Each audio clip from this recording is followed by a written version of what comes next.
Welcome to our channel. Today we how to fix IHSS electronic timesheet submission errors. Quick fix step by step clearly. First, open the IHSS electronic timesheet portal. Log in using your provider ID and password. Once logged in, navigate to the timesheet section. Select the timesheet you need to submit. Review all the entries for accuracy, including hours worked. Ensure you have completed all sections of the timesheet. Check for common errors, such as incorrect dates or duplicate entries. If you see an error message, take note of the specific issue mentioned. Clear any highlighted fields and re-enter the correct information.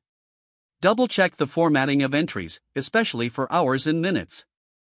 Make sure all required boxes are checked. If necessary, refresh the page to clear any temporary glitches. Attempt to resubmit your timesheet. If the submission error persists, try logging out and logging back in.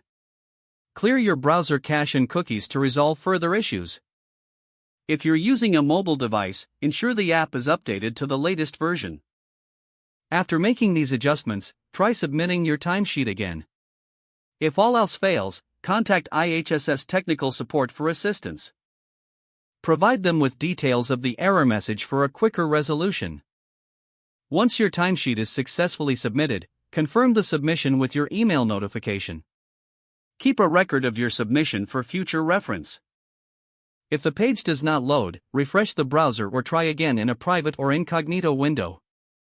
Make sure you are using the correct email address, then retype it carefully to avoid small typos. If your password is not accepted, use the reset option and create a new strong password you can remember.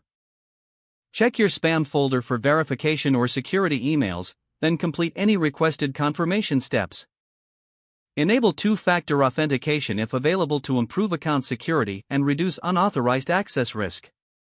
After signing in, review your profile details so your contact information and settings are accurate and current. If you see an error message, note it down and try again after restarting your device and internet connection. Don't forget to like this video and subscribe to our channel for more step-by-step tech guides.